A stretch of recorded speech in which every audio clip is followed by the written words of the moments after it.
Fake estrogens everywhere. Are these toxins wrecking your looks and metabolism?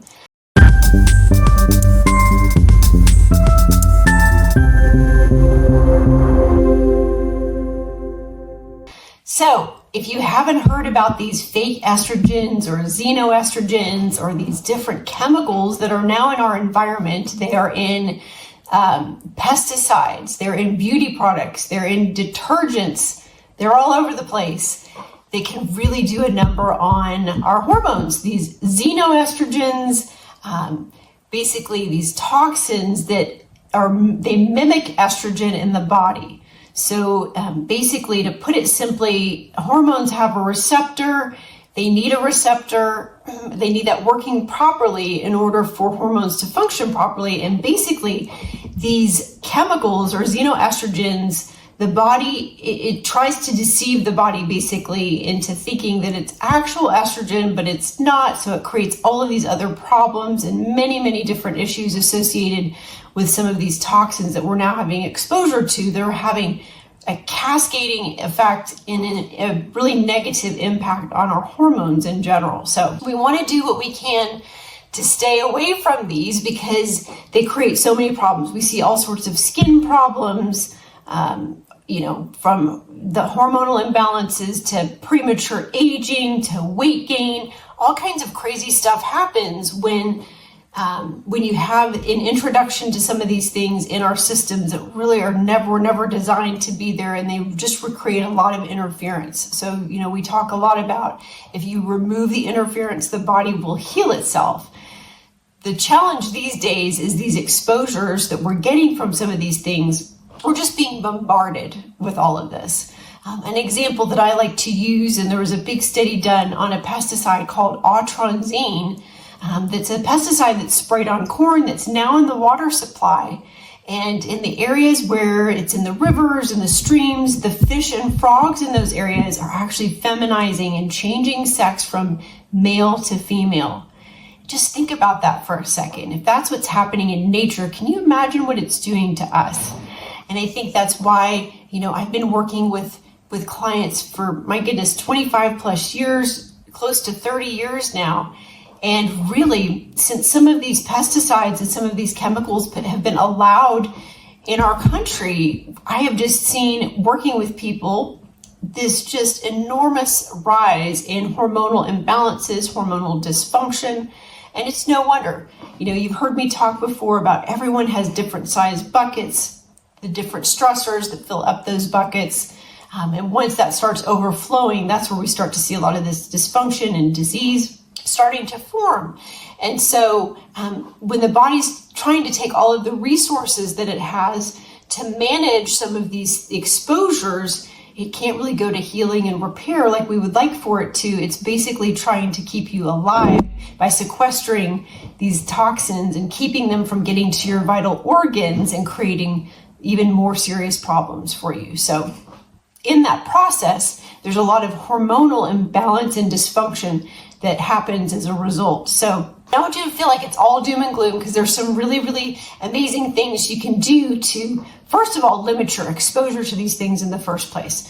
So plastic water bottles, BPA, cash register receipts are some of the places that you can get some of these exposures. So if you can, swap the plastic bottle for glass or stainless steel or something like that, that's a much better option.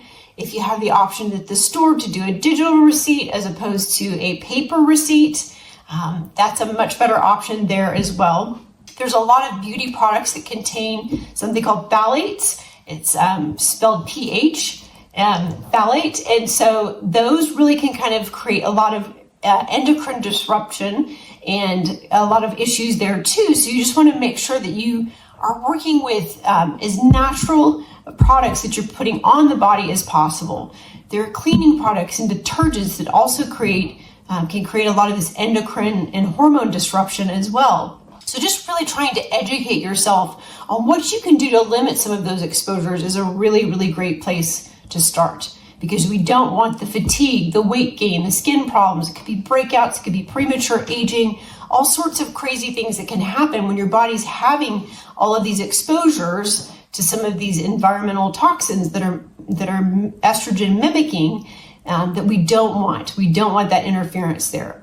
The other thing that can be done is that there are ways, once you've had some of these exposures, it can really slow the body's detoxification process down. Once again, the body's trying to focus on maybe keeping those toxins from affecting vital organs. So maybe detox pathways aren't working as effectively. There's great support that you can do for that. But then there are some really great foods and binders that you can work with that can help in this regard as well. So some of the foods that you can look at are cruciferous vegetables, are a really great way to bind to some of these xenoestrogens, some of these fake estrogens, and get them out of the body. And that would fall into the category of like broccoli, cabbage. Carrots are another great way to support some of that bad estrogen detoxification as well. So those are some foods that can support that. There are also some really amazing binders that you can work with if you're working with a practitioner that can kind of help target these specific toxins while they simultaneously heal tissue. And we work with a lot of carbon technology in our practice that does that specifically. It binds these specific toxins while it simultaneously heals tissue. So just wanted to share a little bit about some of these exposures that you're getting environmentally and what you can do to, one, limit the exposure. That's going to be the first and foremost.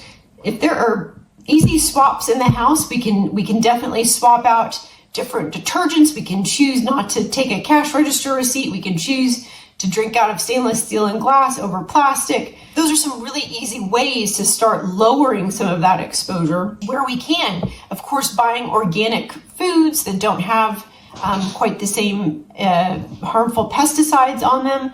That's another great way to kind of lessen that burden on the body so it has more capacity to heal and repair and really produce the hormones and balance and keep things in homeostasis or a balanced state. So I hope that was some helpful information for you. Nobody wants to feel like their skin's looking terrible or they're gaining a bunch of weight or having all of these problems from some of these exposures that we're getting environmentally when there are solutions for those things. There are some really, really amazing solutions. So I gave you some tools to start with. Start eating cruciferous vegetables, limit your exposure to some of those things, eat some carrots. It's a great place to start. And if you've got any questions, please feel free to reach out. We've got other resources that we work with our clients with, our health participants with, to support this process to really get the body really functioning optimally, and so that you're not having to deal with a lot of these really terrible side effects from some of these hormonal imbalances. So hope that was some helpful information for you. If it was, please like and share this video. My heart is really to give you information that helps you and people that you know to kind of change the trajectory of where they're headed with their health. So health and happiness. Have a super fantastic day. Thanks so much.